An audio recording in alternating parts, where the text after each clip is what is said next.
Friends, welcome to AB kitchen talkies. ఈరోజు మనం చేయబోయే recipe egg fried rice. Already అన్నీ మనం రెడీ పెట్టేసుకున్నాం.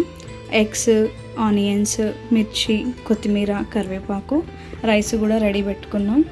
ఇంకా వండుకోవడమే లేట్. ముందుగా స్టవ్ ఆన్ చేసుకోవాలి. స్టవ్ ఆన్ చేసుకొని ఒక ప్యాన్ పెట్టుకోవాలి.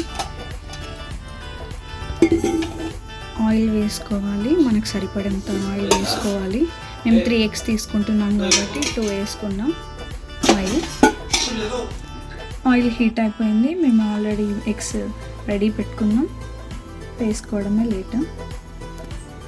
ఎగ్స్ వేసుకున్నాం. మంచిగా హీట్ అవ్వాలి. అవి మనం ఇలా రోస్ట్ చేసుకుంటూ ఉండాలి. ఆయిల్ హీట్ అయిపోయింది కాబట్టి అలా వస్తుంది.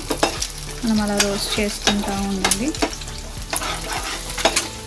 చిన్న చిన్న పీసెస్ కాకోకుండా మరీ పెద్దగా కాకోకుండా మనకి ఇష్టం వచ్చిన స్టైల్లో చేసుకోవాలి. దీంట్లో మేము ఏం వేసుకోవట్లేదు, ప్లెయిన్ జస్ట్ ఎగ్స్ మాత్రమే ఫ్రై చేసుకుంటున్నాం.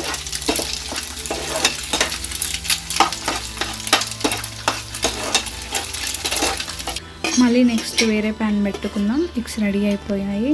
దీంట్లో ఆయిల్ వేసుకోవాలి. మనకు సరిపడంత ఆయిల్ వేసుకోవాలి. ఆయిల్ హీట్ అయిపోయింది. ఇప్పుడైతే సాజీరా వేసుకుంటున్నాం లైట్గా. ఆనియన్స్, చిన్నగా కట్ చేసుకున్న ఆనియన్స్ వేసుకుంటున్నాం మనం ఇప్పుడు.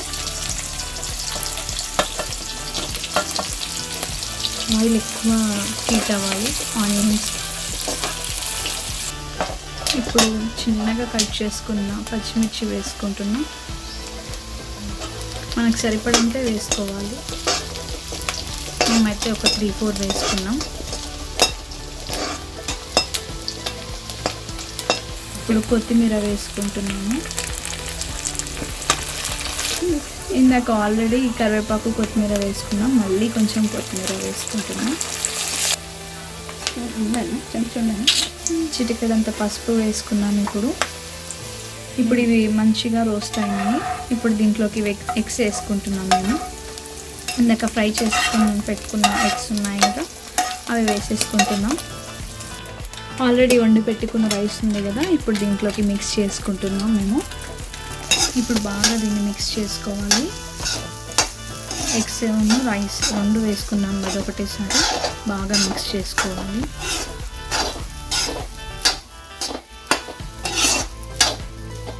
రైస్కి సరిపడంత కొంచెం కారం వేసుకోవాలి.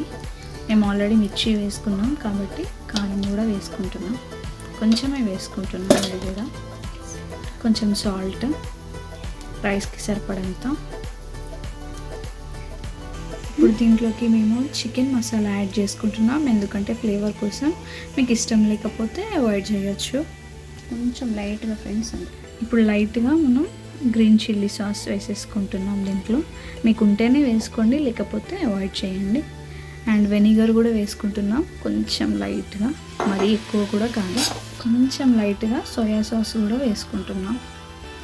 ఇప్పుడు ప్లేట్లోకి సర్వ్ చేసుకున్నాం మనం. వేడివేడిగా ఎగ్ ఫ్రైడ్ రైస్ రెడీ. సింపుల్గా మీరు కూడా ట్రై చేయండి.